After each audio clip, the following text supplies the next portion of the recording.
Olá, sejam todos muito bem-vindos para mais um episódio do podcast Fala Go, o podcast oferecido pela Copego, Cooperativa dos Ginecologistas e Obstetras do Ceará, e também pela Coped, Cooperativa dos Pediatras do Ceará. O podcast Fala Go, como você já sabe, sempre trazendo um assunto sobre saúde e bem-estar. Você pode nos assistir aqui no canal do YouTube, também nos ouvir lá no Spotify e nos seguir no nosso perfil do Instagram, Fala Go Podcast, e hoje nós temos o prazer de receber aqui a pediatra, doutora Gerliane. Tudo bom, doutora? Tudo bom, bom dia. Graças a Deus, bom dia. E nós vamos falar sobre primeiros cuidados com o bebê na primeira semana de vida. Doutora, Isso. Primeira coisa é agradecer a sua participação, tá bom? A gente sabe como a vida está atribulada, né, assim, de afazeres, e você tirar ali um tempinho para conversar com a gente. A gente fica realmente muito grato, tá certo? Eu que agradeço. E um tema que a gente estava falando um pouco aqui antes, que o nosso podcast ele é voltado para a população, né? Assim, para as pessoas. E eu acho que não tem, assim, que dos maiores desafios e dúvidas que uma família passa, né? Eu não digo não apenas a mãe, mas o pai ou os parceiros ali, as pessoas que fazem parte do núcleo familiar, nesse momento da gestação, nesse momento do parto, nesse momento aqueles dias que a criança chega em casa, né? E no hospital, e em casa.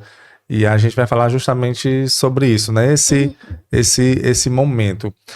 Antes da gente entrar no assunto da primeira semana ali dos cuidados, o pediatra, porque existe o pré-natal, né, com os ginecologistas, Isso. mas o pediatra, ele já pode ser acionado, inserido antes mesmo da chegada da criança? Existe, sim. Primeiro agradecer, né, a oportunidade de estar aqui. Existe, sim, o pré-natal, a consulta de puericultura no pré-natal. Puericultura é o acompanhamento da criança. Na verdade, até os 18. É o acompanhamento de prevenção. E a gente chama de puericultura no pré-natal aquela consulta que a mãe vai para o consultório do pediatra para falar sobre o bebê especificamente. Olha que interessante. Porque ela vai todos os meses, todas as consultas, para falar da gestação. Mas o que é o mais importante na gestação? É o bebê, né? Sim. Então, assim, nessa consulta de puericultura do pré-natal, o pediatra vai falar as possíveis complicações que podem acontecer, vai falar sobre os cuidados da primeira semana, para ela não ir crua. Principalmente uma mãe de primeira viagem, principalmente as mães adolescentes, que a gente tem muito ultimamente, aumentado o índice de gravidez na adolescência. Então é uma consulta onde ela vai falar sobre aleitamento, ela vai escutar sobre aleitamento materno, sobre depressão. A gente tem muitos casos de depressão, né, puerperal, assim que o bebê nasce, a mãe para a vida dela toda e às vezes geralmente tem uma melancolia, algumas têm uma depressão mais profunda. Então, existe sim esse momento, e era muito importante que esse momento fosse disseminado. Sim. No consultório, a gente recebe mães que estão no finalzinho da gestação, né? E no começo a atendente achava até esquisito, mas o bebê não está aí na barriga ainda, né? Não, mas eu vim para conversar sobre ele com o pediatra. Então, existe isso preconizado pela Sociedade Brasileira de Pediatria, né? Só que ainda não é uma prática disseminada. Não é conhecida. Né? Assim, não é ainda disseminada.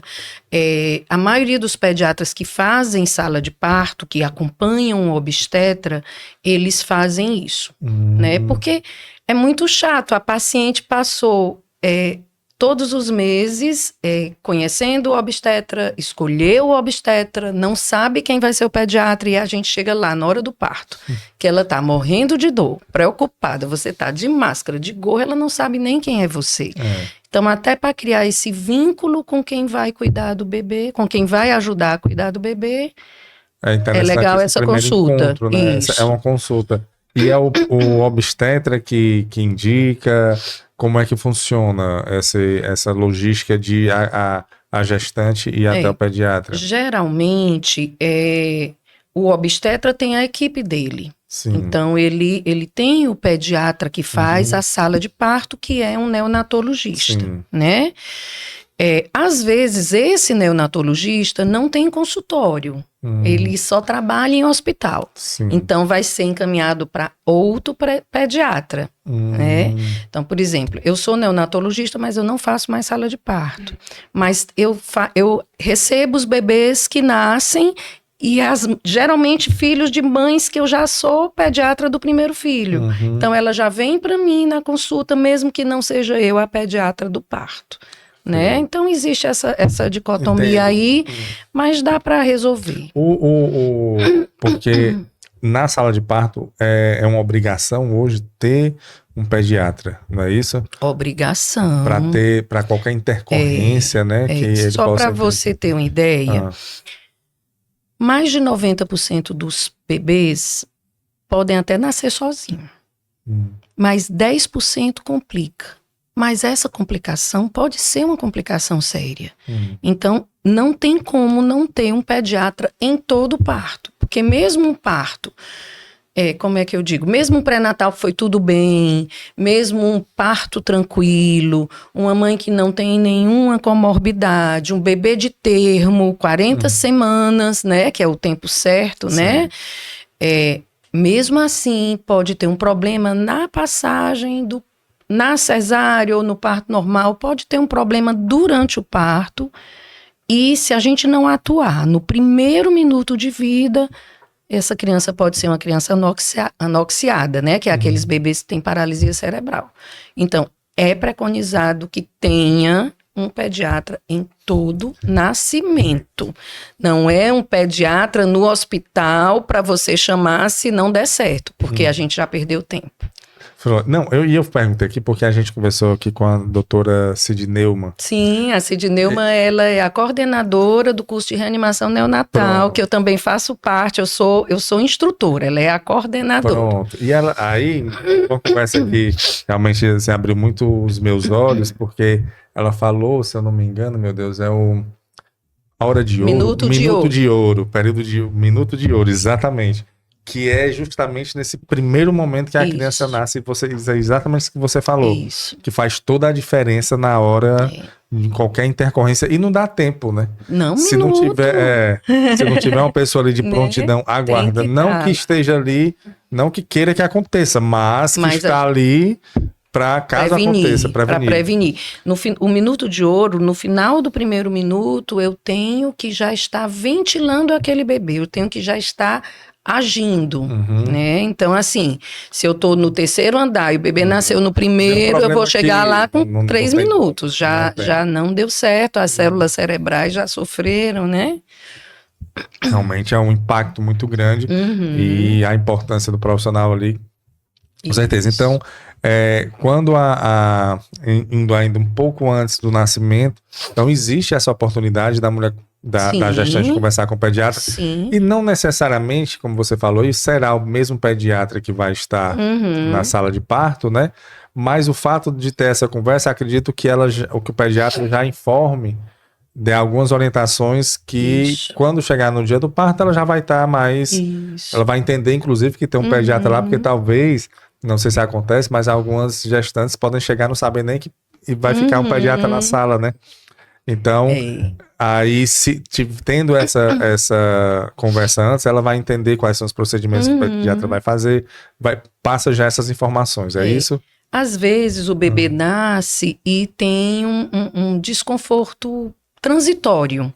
E aí a gente coloca no oxigênio, um capacetezinho, e coloca na incubadora, porque a incubadora aquece. O bebê saiu lá de dentro da barriga, ele estava no bem bom, né? Sim. Ele não precisava respirar, porque o oxigênio já ia direto pelo cordão umbilical. Ele não precisava fazer xixi, ele não precisava... não tinha luz incomodando. E aí ele nasce, aí tem luz, calor, frio.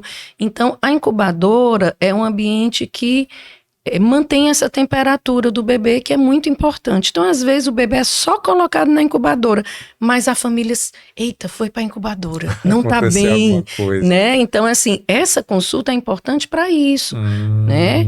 O bebezinho dentro da barriga, o pulmão é cheio de líquido. Então, na hora que ele nasce e chora, esse líquido é colocado para fora e ele tem que respirar.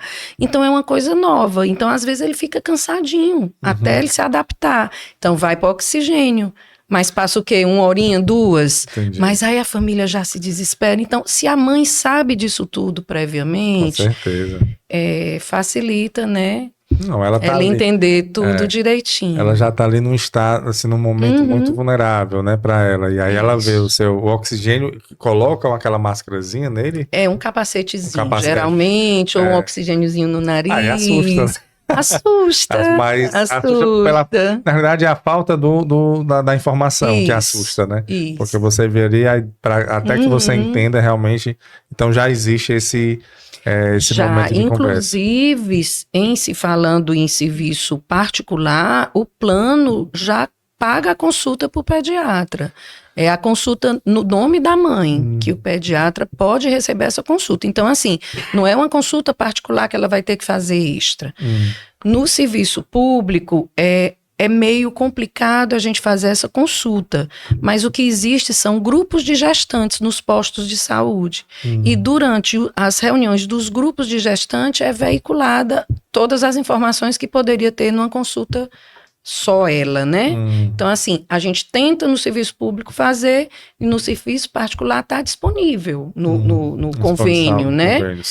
Precisa que as mães busquem, que elas conversem com o obstetra. Olha, o pediatra, ele tem consultório, o que vai acompanhar para eu fazer a consulta prévia. Mesmo que não acompanhe, às vezes esses pediatras também fazem essa consulta prévia. O importante é conversar com algum profissional. E no serviço público é uma conversa, é um grupo Nos postos de saúde existem os grupos de gestantes, que eles juntam as gestantes, eles colocam lá o avisozinho, né, para elas saberem que tal dia vai ter a reunião. E aí, nos postos, tem nutricionista, a nutricionista vai falar sobre alimentação na gestante, tem psicólogo, vai falar sobre vínculo.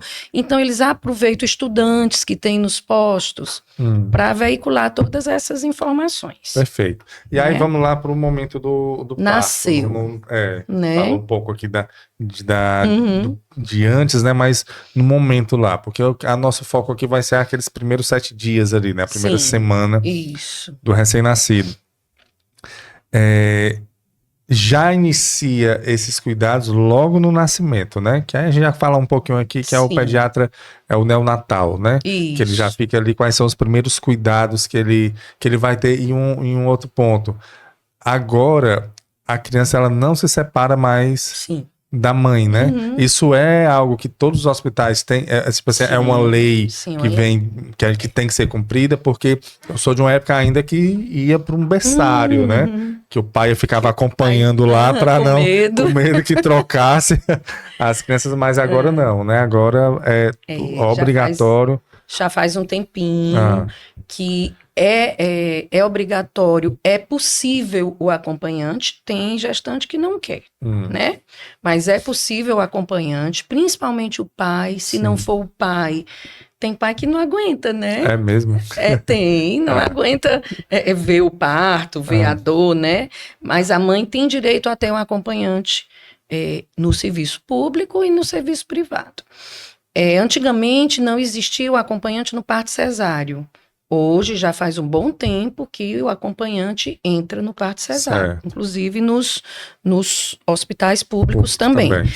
E uma das coisas muito interessantes e que é evidência científica, que faz parte dos primeiros cuidados do nascimento do bebê, é o contato pele a pele e a amamentação na primeira hora de vida.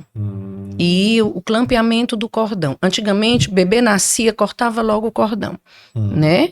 Mas hoje sabe-se que, por evidência científica, esse cordão ficar 1 minutinho ainda, mesmo depois que tirou o bebê, ainda ficar 1 a 3 minutos ligado, aquilo ali vai diminuir a anemia que esse bebê vai ter com 6 meses de vida. Olha que interessante. São estudos científicos, evidências, né? Inclusive do programa de reanimação neonatal, que a doutora Cid Neumann é a coordenadora. Então, uma das coisas é essa, demorar um pouquinho para clampear esse cordão. Certo, mas, perdão, mas o cordão, ele tá... Quando ele está dentro da barriga da mãe, ele está ligado com a mãe, na né? placenta ele tá ali, e no bebê. Ele é a conexão com a mãe. Sim, por onde vai todos os nutrientes. Ele sai da barriga, ou pelo parto vaginal ali, normal, ou por cesárea. Ele já... Como é que faz essa separação do cordão com a mãe? Quando o bebê sai, a placenta ainda está lá grudadinha no útero. Ela demora um pouquinho para sair. Então, esse pouquinho ainda está passando sangue para o bebê. E aí, clampear é cortar. Cortar, bota uma liguinha de um lado, uma liguinha do outro e corta. A separação. Inclusive, nós temos vários relatos e várias fotos que foram autorizadas, lógico, na maternidade escola, do pai cortando o cordão. Fazendo essa separação. Então no parto normal, porque no cesáreo o campo é todo estéreo, né? Mas no parto vaginal, o pai tá lá do lado, a gente coloca uma luva na mão do pai e ele corta. Então, você imagina... A alegria desse pai, de quando esse menino tiver 15 anos, ele dizer, fui eu que cortei o seu cordão, eu fiz parte disso, né? Então, isso é muito importante. Então, esse momento, um primeiro minuto, 3 minutos ali, com essa ligação ainda com a mãe e ele fora, ajuda a criança. Com certeza, seria a primeira coisa. A segunda é o contato pele a pele no primeiro momento de vida. Então, o bebê nasce, coloca-se pertinho da mãe, sem a roupa, nem a mãe, nem o bebê, é pele com pele, né? Pele mesmo. E aí, os estudos mostram que esse pele com pele aquece muito mais do que uma incubadora. Então, ele saiu do quentinho lá no útero, foi para uma sala que tem um ar-condicionado, a gente tenta deixar numa temperatura também ideal, que seria 23 graus, para o bebê não sofrer muito, mas aí ele vai ali, ele vai nesse contato pele a pele, ele tem aquele aquecimento e ele escuta o coração da mãe que ele escutava lá no útero. Aquela batidinha, aquela musiquinha ele conhece, né? Então, a segunda coisa de cuidado do nascimento é isso. E a terceira é a amamentação na primeira hora de vida. Na hora que o bebê está aqui, ele mesmo busca o seio, né? E também várias pesquisas mostraram que esse contato inicial da mãe com o bebê, tanto no pele a pele como na amamentação na primeira hora de vida, faz com que essa mãe consiga amamentar depois. Porque já é o primeiro contato. Não precisa que ele sugue o peito, mas só em ele estar ali pertinho a gente já considera como amamentação na primeira hora de vida. Porque é um instinto, né? É o estímulo, ele tá ali pertinho, o pai tá ali perto também. Então, assim, é um momento que a gente que é mãe ou quem é pai também jamais vai esquecer. É interessante você falando aí e eu lembrando, eu conversei aqui com a gente falando sobre o mecanismo do parto, outra convidada, e como o ser humano, a gente se afasta, assim, a medicina, claro, veio para salva muitas vidas, né? A cesárea, por exemplo, que as pessoas às vezes demonizam, mas salva muita vida, né? A cesárea. Só ser bem indicada. Tem que ser, né? Exatamente. Por a questão, ela tem que ser bem indicada. Ela pode virar a regra, né? Rotina. Mas veio para salvar muitas vidas, muita gente morria por isso. Mas, enfim. E a gente se afasta um pouco do que a natureza já traz. E hoje eu observo uma forma de voltar pro natural. Por exemplo, o pele a pele é coisa de milhares de anos atrás, sim, né? Não é muito segredo, né? Não. Nasceu, pronto, você falando aí, é sem roupa, ou seja, é o mais natural possível, deixar a criança sentir. O peito é o mais natural possível, né? A gente está voltando para a essência. Ainda né? bem, né? E no trabalho, no mecanismo de parto, ela falou justamente isso, que a gente tem que deixar, ela falando as formas da criança nascer, eu disse assim, É só deixar a natureza seguir o fluxo, né? Ela, pronto, é exatamente isso. Que bom que a gente pode intervir quando o fluxo não tá legal, natural. né? Isso, exatamente. Mas existe uma... de um tempo para cá, como é que eu digo? É uma coisa que tem que ser, não tem que ser. Eu não, para eu ser mãe, eu não tenho que parir vaginal. Eu posso tentar, não conseguiu, eu tenho que ter o bom senso, tanto da mãe quanto do obstetra, de dizer, bom, agora tá na hora de ir para parto cesárea. A gente tem casos de crianças com paralisia cerebral por conta disso, né? Isso demora Isso. Então, assim, é muito... de um tempo para cá, o Ministério está tentando diminuir esse número de partos cesáreos, né? Partos eletivos. Você deixar acontecer, que é o ideal. Mas a gente tem que saber aonde que tem que intervir. E a medicina, ela vai justamente para tentar evitar ao máximo ali problemas que podem ocorrer. E existe a ciência, existe para isso. Mas ninguém supera a natureza, né? Sim, com certeza. A natureza, ela... O que antes vocês... A criança nasceu, bota no carrinho, leva para um berçário, depois leva para a mãe para se encontrar, isso daí, olha que interessante. Há pouco tempo atrás era assim, né? E agora não, agora você falando aí, a pessoa encosta e tem ali... E o bebê sai com a mãe tá na maca, ele sai com a maca na mãe, né? Com a mãe. Agarradinho com a mãe. Pronto, perfeito. E aí, então, os primeiros passos são esses, né? Os primeiros passos do nascimento, né? E aí, como pediatra, a gente tem que informar os testes de triagem, os testes neonatal que tem que acontecer no hospital, né? Que são muito importantes. O teste do coraçãozinho é um teste simples, onde coloca um oxímetro na mãozinha e um dos pezinhos, aquele aparelhozinho que a gente vê a saturação de oxigênio, quanto é que tá... Perdão, isso é feito na hora, ainda 24 horas de vida. Até 24 horas, certo. Não, é com 24 mesmo. Sim. Né? No hospital, tá? E esse teste, ele é importante porque ele é um teste de triagem, ele não vai me dar um diagnóstico, ele vai me dizer se está tudo legal na circulação daquele bebê. Então, é um teste que vai triar cardiopatias congênitas graves. Então, existem cardiopatias congênitas graves que elas só se manifestam com 48 horas de vida. E com 24 eu posso suspeitar.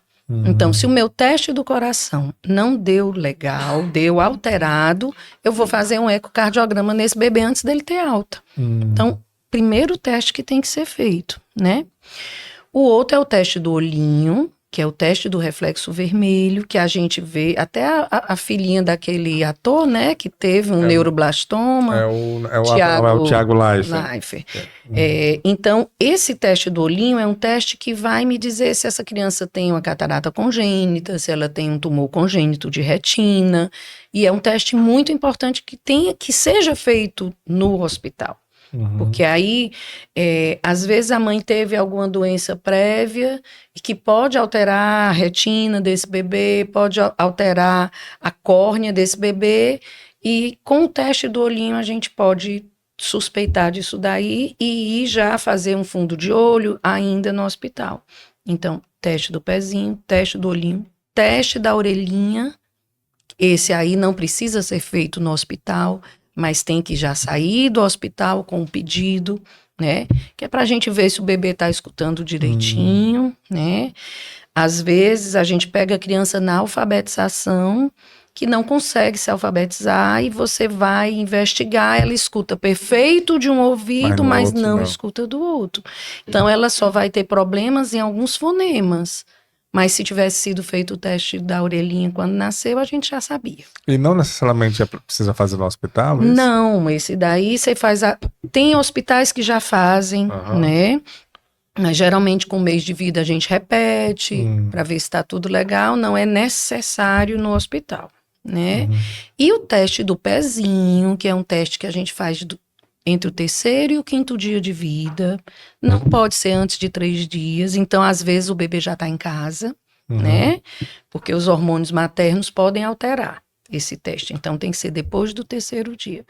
E antes do 5º, porque ele vai ver doenças metabólicas graves e ele demora 15 a 20 dias para ter o resultado. Então, se eu fizer depois do 5º dia, eu vou demorar mais ainda e às vezes é uma doença grave. São mais de 50 doenças que ele tria. Ele pode... Né? Doenças metabólicas raras, né? E que a gente pode intervir. Então, de 3 a 5 dias. De 3 a 5 dias. Ele tem que retornar ao hospital. Não, o teste do pezinho é feito em laboratório, no serviço público, nos postos de saúde e no serviço particular nos laboratórios. O laboratório vai em casa e colhe, né? Aquele furinho que faz lá no pezinho e bota num papelzinho de filtro e manda pro laboratório central. Então não precisa voltar ao hospital. Não, precisa não, mas precisa fazer. Né, que são doenças bem sérias. A gente pode saber antes e intervir e esse bebê ter uma vida tranquila. Perfeito. E pronto, então normalmente falando aqui de um parto normal, assim, que correu tudo bem, que a criança não teve nenhuma intercorrência, quanto tempo ela fica no hospital para ela poder ir para casa? Pelo menos 48 horas. No hospital. O bebê só pode ser liberado depois que evacua, para a gente ver se o intestinozinho tá direito, né? Depois que faz o teste do coraçãozinho, que é com 24 horas. E tem algumas outras coisas que a gente tem que observar, se esse bebê tá bem, né? Se ele tá amarelinho, que a gente chama de icterícia, que existe a icterícia fisiológica e a icterícia patológica, né? Que a gente tem que fazer aquele banho de luz, a fototerapia, né? E aí a fototerapia no hospital, existem algumas empresas e alguns colegas que têm empresas que levam a fototerapia para casa da puérpera, né, no serviço particular, mas é um bebê que tem que ser visto, tem que dosar bilirrubina, então a gente precisa ver se esse bebê não tem icterícia, então a gente precisa pelo menos 48 horas. Ficar acompanhando. No serviço público tem essa luz também? Tem sim, né? A fototerapia. Fototerapia. Isso, nos berçários já existe, não precisa ser uma UTI para ter a fototerapia, pode ser só um berçário de médio risco. Perfeito. E aí, depois disso, ver toda essa, analisar tudo direitinho. Foi para casa. Aí recebe alta, vai para casa. E aí? E aí? Chega em casa, porque o que acontece, doutora, é que principalmente talvez a família, né, as mães de primeira viagem, né, assim, com o primeiro filho, talvez não tenha a noção de que agora tem um outro ser ali, né? Ali ela saiu ali da barriga e é uma outra pessoa que tá ali. E qual é o comportamento, assim, quais são as orientações para essa mãe, né, para essa família que vai ter agora uma rotina totalmente diferente, né, do que via tendo. Eu acho que a primeira orientação é que aquele bebê é responsabilidade dela, mas não é responsabilidade só dela. Então a gente pega muita mãe, né, na primeira semana de vida, estressada, muito cansada, porque ela tem que fazer isso, ela tem que fazer aquilo. Não. Tem a mãe, tem o pai, tem a família, tem a rede de apoio. Então, contar com essa rede de apoio, tá? Porque a gente não pode só responsabilizar a mãe por tudo isso. Tudo bem, a mãe que vai amamentar. Como é que eu digo? O trabalho principal e primordial de subsistência. Estou falando de subsistência, de alimentação. Realmente é a mãe. Mas o pai ajuda a amamentar. Sim. Ele ajuda quando ele dá o apoio, né? Ele ajuda quando ele acalma essa mãe. Né? Eu falo pai, mas qualquer pessoa que esteja perto também. Né? É uma tia, uma avó, é até vizinha, é o irmão mais velho do bebê, né? Então, toda essa equipe, a primeira coisa você não tá sozinha. Sim. Tá? E que o leite, ele não vai sair logo assim que o bebê nasce, ele vai sair mesmo aquele leite bem branquinho, uma quantidade maior, no 3º dia de vida, que a gente chama de apojadura. Até lá vai sair aquele leite bem ralinho, que o pessoal olha e diz, isso aí não vai sustentar, né? Não é assim? Tem um nome, é o colostro, né? Colostro, mas sustenta. Se você pega uma gota de colostro e uma gota do leite maduro, o colostro tem muito mais substâncias que sustentam aquele bebê do que o leite maduro. Qual é a diferença? A quantidade é menor de colostro do que do leite maduro. Então, o bebê não vai ter aquela sensação de estômago cheio. Mas ele vai estar alimentado. Até porque ele é tão pequeno, né? Isso. Então, nos primeiros dias, até que esse leite saia, né, esse leite maduro, ela vai colocar esse bebê várias vezes para estimular. E esse leite maduro só vai sair quando o bebê estimular. Então, se eu chego e digo, não sai o leite, mas eu não boto o bebê, boto logo uma mamadeira, não vai mesmo sair. Você tem que realmente não deixar. vai sair. Eu faço a expressão manual e sai pouco, mas o que o bebê suga com a boca é muito mais forte do que o que eu faço com a minha mão. Porque quando ele coloca a boca no mamilo, ele pega de uma maneira geral. Na hora que eu vou fazer com a mão, eu não pego todos os ductos, né, para esse leitinho sair. Então, assim, a primeira coisa, tenha calma, tenha paciência, conte com a ajuda. Eu vou dar um leitinho aqui, porque aí enquanto o outro sai, aí o outro não vai sair. Né? Tem que ter essa paciência. Agora, lógico, bom senso. Por isso que precisa da consulta da primeira semana. Porque o pediatra tem como saber se aquele colostro ali está alimentando ou não. Né? Como é que a gente sabe? Por sinais de desidratação do bebê. Um bebê que não urina 5 a 6 vezes ao dia, ele está desidratado. Um bebê que tem temperatura elevada nos primeiros dias, tem febre, essa febre é pela desidratação. Então, a gente tem como avaliar se aquele colostro está dando certo. Então, não deixe de ir para a consulta na primeira semana de vida. Né? E o primeiro cuidado é com a alimentação. O segundo é com o coto umbilical. Né? Aquele umbiguinho que está ali, que foi cortado, ele tem que cicatrizar. E fica feio, né? Fica feio. A mãe se preocupa com isso? Fica feio. Fica estranho, e hoje né? em dia, antigamente a gente colocava uma liguinha, muito antigamente, eu não vou dizer quanto tempo, né? E aí ficava menos feio com a liguinha, mas a liguinha ela podia cair. E a gente tinha sangramentos, né? Então, de um tempo para cá, se coloca um clamp, é como se fosse um pregador. E fica aquele negócio enorme, e a mãe fica com medo de doer. Gente, não dói. O coto não tem mais, é um tecido morto, né? Ele não tem mais até tecido nervoso. Né? Isso. E o que eu faço para esse coto cair? Eu tenho que limpar. Quantas vezes ao dia? Quantas você se lembrar? Toda vez que trocar a fralda do bebê, limpa com álcool a 70%, né? Limpa mesmo, sem medo, naquela partezinha lá de dentro. Porque ele não tá sentindo, sente né? dor. Ele vai chorar importante. porque é geladinho, né? E lembrar que o choro do bebê é a voz do bebê. Então, ele não só chora porque está sentindo dor. Ele chora para se expressar de qualquer forma. Né? De qualquer maneira, de várias maneiras. E a mãe, na segunda semana, já sabe qual é o choro de dor, qual é o choro de fome, né? Então, assim, é muito importante a limpeza do coto. O álcool, tanto ele limpa, quanto ele desidrata aquela geleiazinha que ficou. Então, quanto mais álcool eu passar, mais rápido o meu umbigo vai desidratar e cair. E quando cai, ele sangra. Mas ele sangra pouquinho até cicatrizar. Então, nada de colocar botão, umbigueira. Antigamente... Botão, Antigamente, vendia uma umbigueira. Era um negócio que colocava em cima para o umbigo ficar baixinho. Não adianta. Não porque se tiver uma hérnia, a hérnia é lá de dentro. Tanto faz com umbigueira ou sem umbigueira.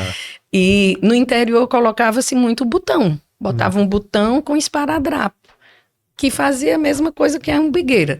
O que ele fazia? Tentar empurrar, que não vai funcionar, e deixava abafado. Então, o risco de infecção é maior. E existe infecção no umbigo ali eu tô direto com a circulação do bebê. Então, se eu infeccionar aquele umbigo, eu posso infeccionar a barriguinha do bebê e eu posso ter uma sepse, que é uma infecção séria, do bebê, dele ter que se internar e tudo. Então, uma coisa simples, que é cuidar do umbigo, pode virar um problema grande, né? Perfeito. Então, não precisa se aperrear com o aspecto do umbigo. Não. Porque realmente é um tecido, como você disse, um tecido que está morto. É uma geleia, né? É uma geleia mesmo, né? E naquela geleia passam os vasos sanguíneos, que eram os vasos que estavam ligando o bebê com a placenta. Então, na hora que a gente clampeia, que a gente corta, esse vaso ele se fecha e desidrata essa geleia. E aí ele não existe mais. É só ter paciência, né? Que aquilo vai passar. Paciência é uma coisa que tem que ter desde que engravida, né? Então, você engravida, você tem paciência no pré-natal, você tem paciência quando o bebê nasce, você tem paciência ao longo da vida, na adolescência. Para o resto da vida, você tem que ter paciência. Eu vou ser bem sincero, a paciência hoje, paciência e paz, eu acho que são duas, e tempo, né? Sim. São quem tem tá bem, viu? Porque é o que a gente está buscando muito. E aí, doutora, ainda quando chega em casa, em relação ao cocô. Sim. Assim, nesses primeiros dias, é natural? Tem que fazer menos, fazer mais cocô? Isso é algum... Cocô, ele mensura como tá a saúde do bebê? O xixi também? Pronto. Como é que... As fezes que no começo a gente chama de mecônio, que é aquelas fezes bem preta, esverdeada, bem escura, que estão nos primeiros dias. Elas se assustam? Se assustam sim. Eu lembro que no meu segundo filho, a primeira tinha 3 aninhos e quando ela viu, ela começou a chorar, ele tá dodói, né? Porque realmente é preto, é bem escuro, porque são as fezes que estavam no intestino do bebê quando ele estava dentro da barriga da mãe. Então ele vai eliminar aquilo ali. Então eu só posso dar alta depois que ele eliminou pelo menos uma vez o mecônio, né? Em casa ainda vai acontecer isso algumas vezes, nos primeiros dias. Depois não, depois fica normal. E as fezes do bebê, elas são fezes bem liquefeitas, porque ele está só mamando, né? Entendi. E o bebê que mama, ele pode fazer até 10 vezes ao dia, e ele pode ficar até 10 dias sem fazer. Nossa, eu não entendi. Ele pode fazer... ele pode evacuar 10 vezes ao dia. Por dia. E ele pode ficar 10 dias sem fazer evacuar. Também. Nenhum desses casos é anormal. Nenhum desses casos é anormal. Se o bebê estiver bem. Né? Um bebê que passa 10 dias sem evacuar, mas é um bebê que tem dor, que chora muito, que a barriguinha tá dura, aí já não tá legal. Mas um bebê que passa até 10 dias e tá tudo bem, é porque ele tá absorvendo todo aquele leite, então não tem nada para colocar para fora, tá? Mas isso o bebê que está só em aleitamento materno. A gente não tem muito juízo, né? Passou de 5 dias, a gente fica agoniado, né? Paciência. A paciência. Mas a paciência com orientação. Eu não vou deixar esse tempo todo sem ter uma orientação. Sem entender, né? Por que está acontecendo isso. Então, assim, a urina, o bebê tem que urinar pelo menos umas 5 vezes para mostrar que ele está hidratado. O bebê que passa mais de 6 horas sem urinar, a gente já fica de orelha em pé. Aí é um problema. Porque ele está desidratado. O rim da gente tem que funcionar. Não pode passar esse tempo todo sem funcionar. Se está passando esse tempo sem funcionar, é porque a quantidade de líquido que está percorrendo ali no meu organismo não está legal, está insuficiente. Entendo. Mas assim, há uma diferença de cor da urina, assim como das fezes? Quando a gente vê uma urina clarinha, significa que esse bebê está bem hidratado. Bom. Uma urina que está bem amarelada, né? Então, é um bebê que não está hidratando muito. Isso serve até pra gente, adulto. Pro adulto, a gente percebe... Né, exatamente, quando você bebe menos água. Então, no bebê é a mesma coisa. Então, se o bebê está fazendo uma urina bem concentrada, bem amarelada, significa que ele está precisando mamar mais tempo. tá? Entendo. Tem bebê que é tranquilo, que mama e que não chora muito. Mas aí a gente tem que, pelo menos de 3 em 3 horas, estar oferecendo a mama para ele. Mesmo que ele esteja tranquilo e dormindo. Ele tem que ser amamentado. Tem que ser amamentado. Né? E em relação a outra, além do leite, precisa dar alguma coisa, por exemplo, ele está desidratado, então vou dar um pouco d'água. Isso Não pode... precisa. O leite materno, ele tem uma quantidade de água bem grande. Diferente da fórmula que eu dissolvo um leite, né, um pó, para fazer uma fórmula. E essa quantidade de água não como é que eu digo, não tem uma quantidade suficiente. Ou por isso que na fórmula eu preciso da água também. Bebê que toma mais de 2 fórmulas por dia, né, mais de 2 mamadeiras por dia, ele precisa ser acrescentado água. Mas o bebê que está no leite materno, que a mãe tem uma boa alimentação, que a mãe tem uma boa quantidade de líquido, ela bebe muito líquido, eu não preciso colocar nenhuma aguinha por fora. Daí a história do leite materno ao ser em horário livre, porque o meu leite não vai servir só para matar a fome, vai servir também para matar a sede. Entendi. Então, às vezes, é um bebê que acabou de mamar, mas o dia está muito quente, faz só 40 minutos, está chorando. Quer água, então vamos dar um leite. Quer leite. Quer leite. Perfeito. E aí, em relação ao sono também, doutora, assim, é diferente o sono do recém-nascido, porque ele estava ali dentro da barriga, né? Como você falou no início, tudo escuro. Sim, né? Sim. E foram 9 meses ali de no bem bom, né? Quentinho, sem luz. Ele era carregado, né? Assim, direto. Ele não, a não ser quando a mãe se deitava, então mudava ali a posição, mas ele estava sempre como se ele estivesse sempre acolhido, né? Isso. E aí tem um momento que ele se separa, né? Assim, a mãe bota ele num berço, assim, qual é o... E a gente estava falando dos 7 primeiros dias, né? Na primeira semana, é uma transição. Ele tem noção de que ele saiu da barriga da mãe? Essa sua pergunta é uma pergunta complicada, né? Como é que eu vou saber se ele tem noção? A gente acredita que sim, porque tem um ser, tem uma individualidade ali. Eu acho que ele está empreendendo ali. É devagar para ele perceber isso, né? Então, ele enxerga 30 centímetros perfeito.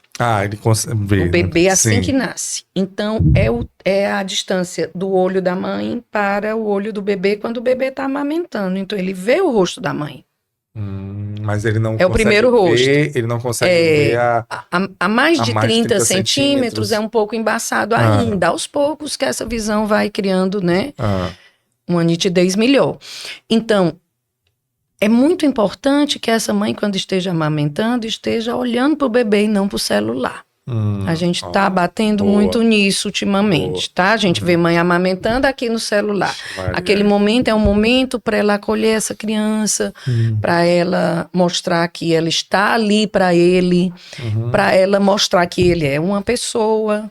Apesar de ela estar ali, agora é ele que tem que fazer as coisas, que tem que procurar viver, respirar, comer e tudo, né?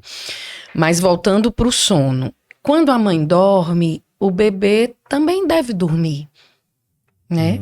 Devem ter estudos sobre isso. Agora, quando eu sair daqui, eu vou procurar, né? Porque ela diminui os batimentos cardíacos dela. E ele escuta os batimentos cardíacos. Existem artigos de mães que sofrem violência que o bebê está sentindo a violência lá dentro. Porque quando a gente sofre violência, aumenta a adrenalina aumenta o batimento cardíaco, então essa mãe fica estressada e esse bebê também sente esse estresse dentro da barriga. Então, do jeito que ele sente o estresse na barriga, ele sente também a calmaria do sono da mãe. Né? Então, assim, é importante que a gente comece a mostrar ao bebê o que é noite, o que é dia, né? Não é legal você colocar um bebê durante o dia num quarto todo fechado, sem luz, sem janela aberta, não, porque o bebê tem que dormir. Não, gente, ele ele tem que conviver com o momento que ele chegou aqui agora. Não vai ter um filho ou um irmão ou o pai tocando bateria, né, dentro de casa. Direto ali. Mas aquela zoada normal de uma casa, de um telefone que toca, de uma panela que cai, de uma campainha, é importante que esse bebê comece a perceber aonde ele está, né? Então, assim, o sono, o bebê dorme muito nos primeiros dias, dorme muito, cerca de 16 a 20 horas na primeira semana, né? Isso é normal. Mas aí a história de tirar para mamar pelo menos de 3 em 3 horas durante o dia.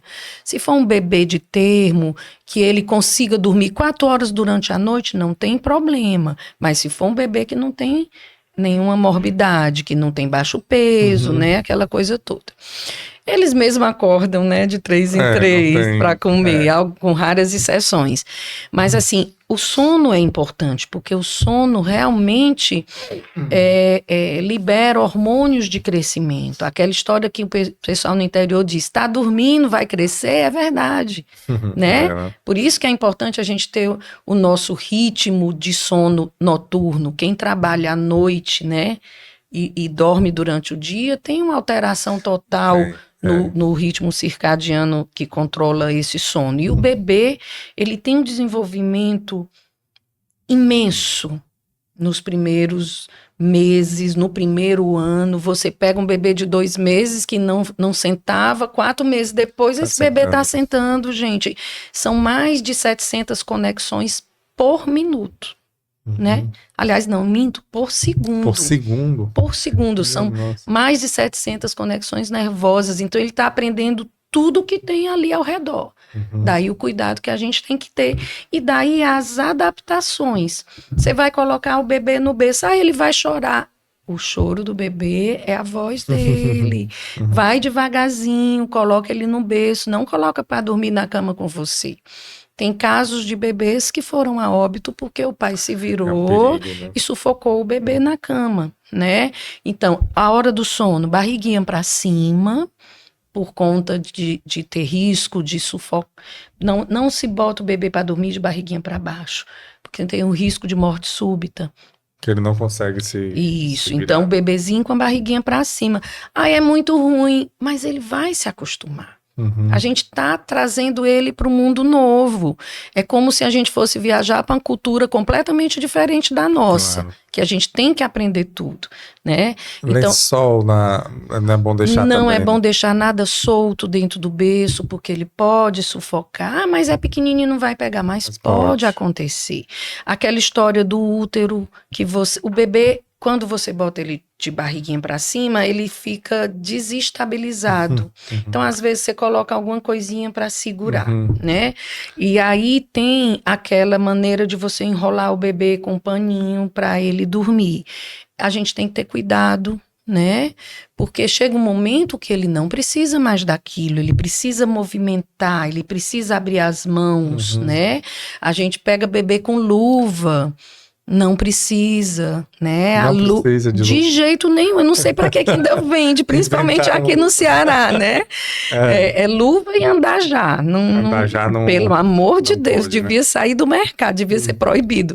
A luva no frio, tá, legal, mas a gente não tem frio aqui, né? E esse bebê, quando ele tá maiorzinho, ele fecha a mão com o polegar para dentro, né? Então, lá na frente, ele vai ter problema de desenvolvimento da pinça, que é o que diferencia a gente dos outros mamíferos, né? Que não fazem pinça, né? Que é o polegar opositor aos outros dedos, né? Então, isso aqui, ele vai conseguir escrever, ele vai conseguir fazer muitas coisas lá na frente, né? E a luvinha, ó, bota aqui dentro, tá lá fechada. Então, o bebê tem que abrir a mão. Mas ele vai se azunhar, corta a unha. E ele azunha a primeira, a segunda ele não azunha mais. Ele passa a perceber que aquela mão faz parte dele, que é o que você disse. Ele sabe que ele é outra pessoa, né? A gente tem que ajudar ele a ser outra pessoa.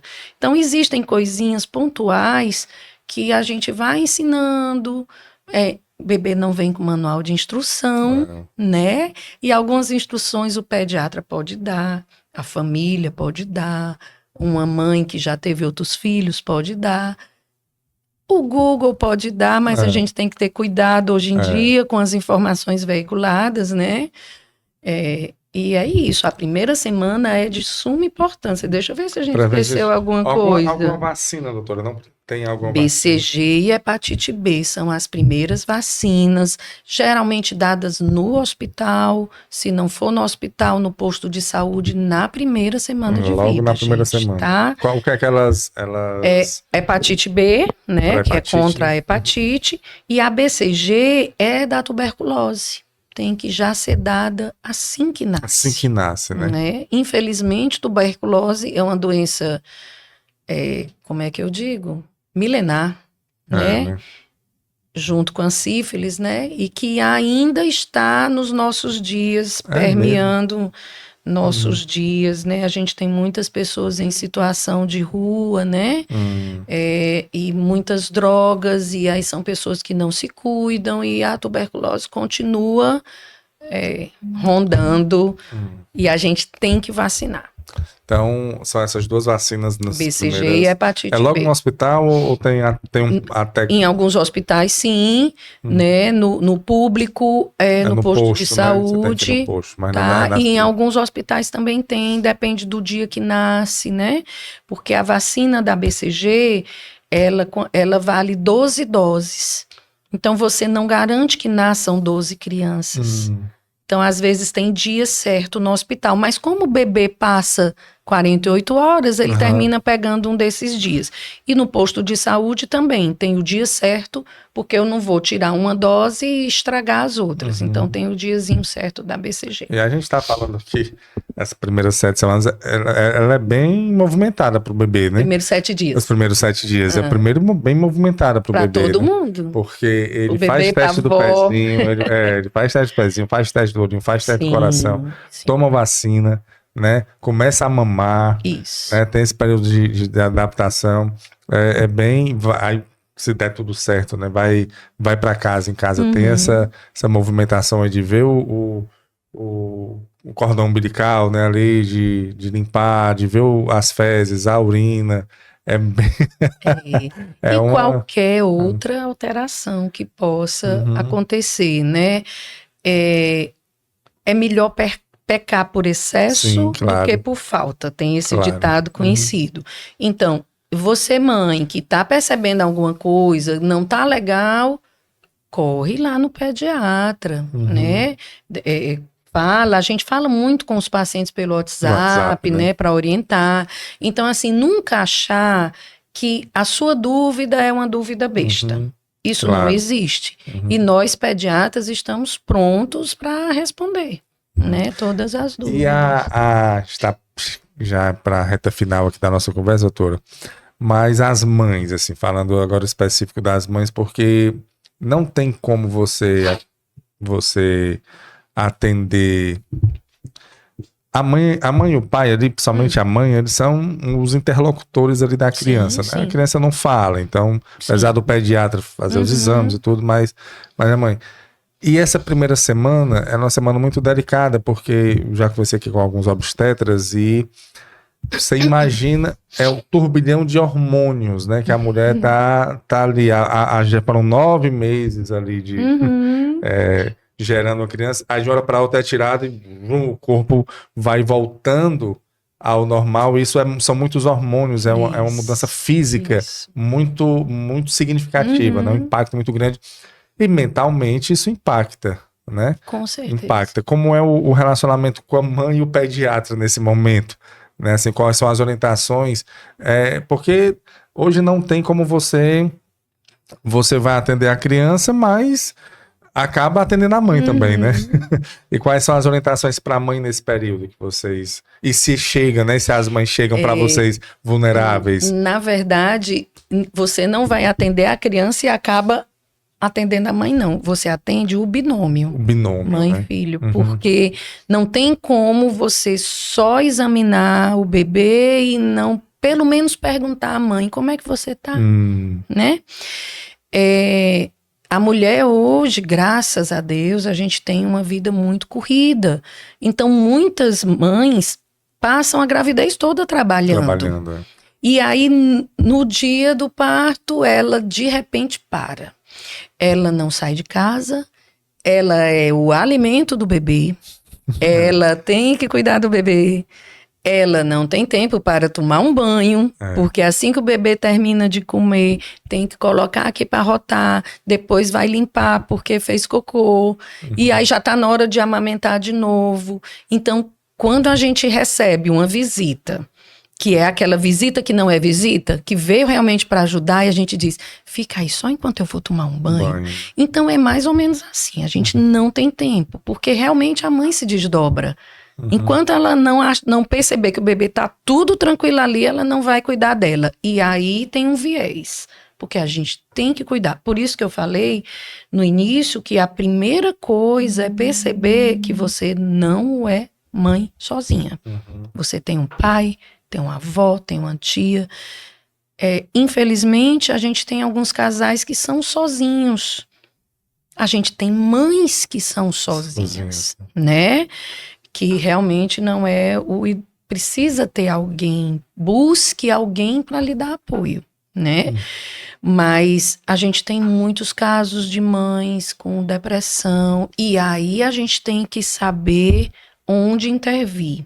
Às vezes ela tá só triste, porque não tá indo pro trabalho, porque tudo é ela, porque ela tá cansada, não tem tempo para dormir, mesmo que esteja feliz, é meio dicotômico, né?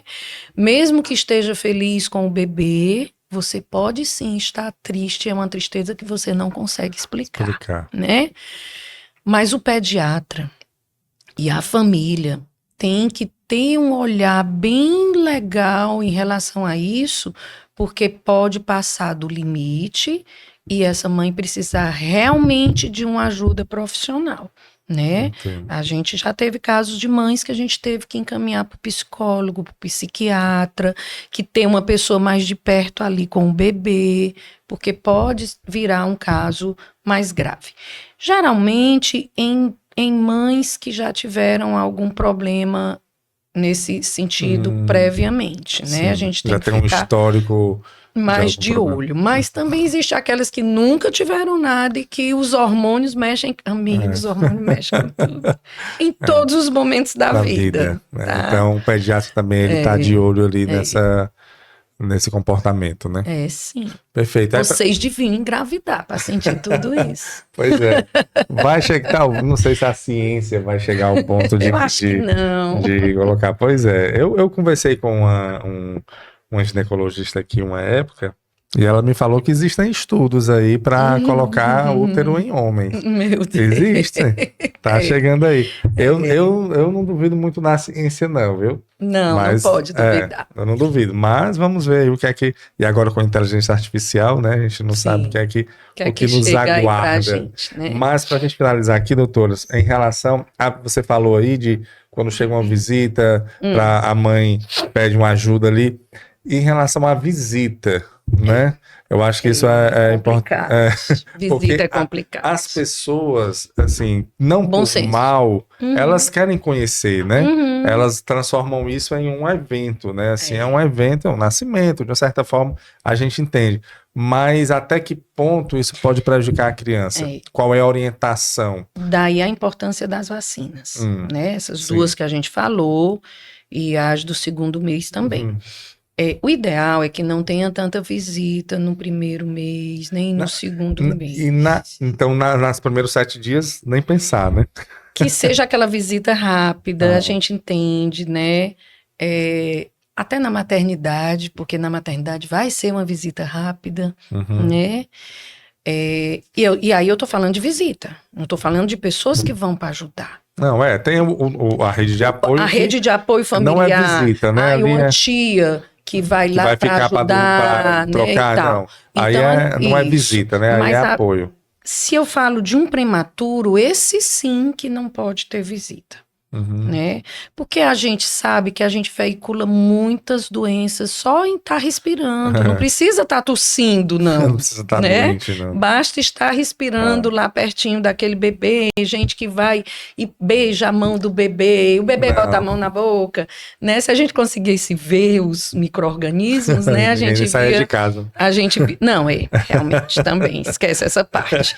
Mas não é legal uma visita. E eu acho que a mãe não deve ter o prurido de ver uma mãe, uma colega ou uma pessoa que vai visitar com uma criança maiorzinha, a criança está tossindo e dizer, não venha hoje, não, seu filho está doente.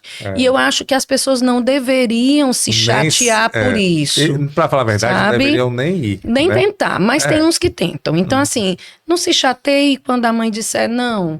E aí a mãe bote a culpa no pediatra. Foi o pediatra que disse que não pode. Joga pra conta, mulher de gay, que o pediatra disse não pode, exatamente, porque pode acontecer algum problema. Com certeza. E aí a gente fala também daquelas mães que vão pro shopping com um bebê recém-nascido.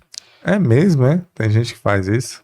Tem várias que fazem isso, né? Então, assim, não é legal. O shopping tá tudo no ar-condicionado, né? Muita gente. Não tem necessidade. Não, por que essa necessidade de ir para o shopping? né? Então, assim, vamos ter cuidado. É um bebezinho que o sistema imunológico dele ainda está ali em desenvolvimento. Na verdade, o desenvolvimento do sistema imunológico é até os 7 anos. Olha né? aí. E depois continua, mas assim, a maior carga. Então, não tem necessidade de você sair com o bebê tão pequeno. Entendo que a mãe está sem juízo, quer sair um minutinho, consegue uma pessoa para ficar com o bebê, você amamenta, você vai pelo menos ali no mercantil, dá uma saidinha. Eu entendo que ela precisa ver gente, mas deixa o bebê em casa. Deixa o bebê em casa. Né? E visita, evitar bom nesse primeiro bom senso. Não venha, né? Assim, pessoal, não precisa ir. Mande uma mensagem, né? Ligue. Mas hoje tem o vídeo, manda um vídeo do bebê, faça um vídeo. Faça uma visita por vídeo chamada, né? Pelo menos nesses primeiros 7 dias. E a orientação é até 3 meses. Pelo menos o primeiro e o segundo mês, restringir um pouco. Ficar ali. Há visitas que não sejam demoradas, né? Não precisa, pessoal. Acho que eu sei que fica todo mundo querendo ver, mas a orientação mesmo é deixar a criança. O importante ali é a criança e a mãe, né? E eu penso até, doutora, a mãe, ela tá no momento muito... Ela, assim, poderia ser até dizer fragilizada, né?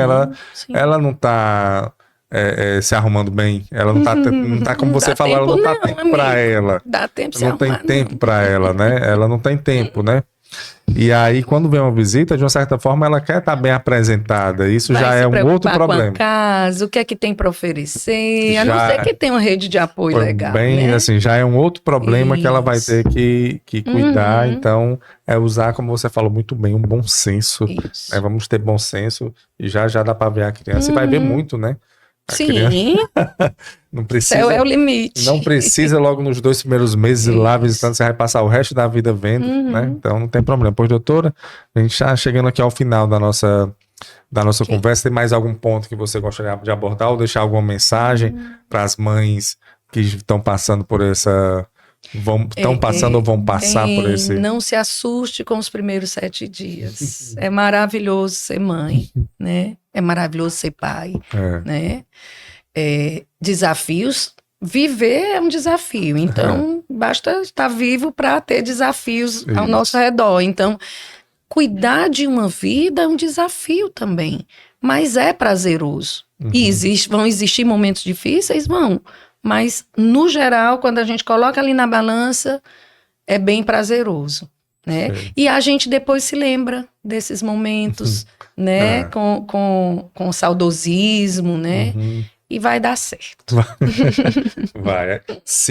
Deixa que a natureza também faça a sua parte, acompanhado por os profissionais, né? Para dar apoio.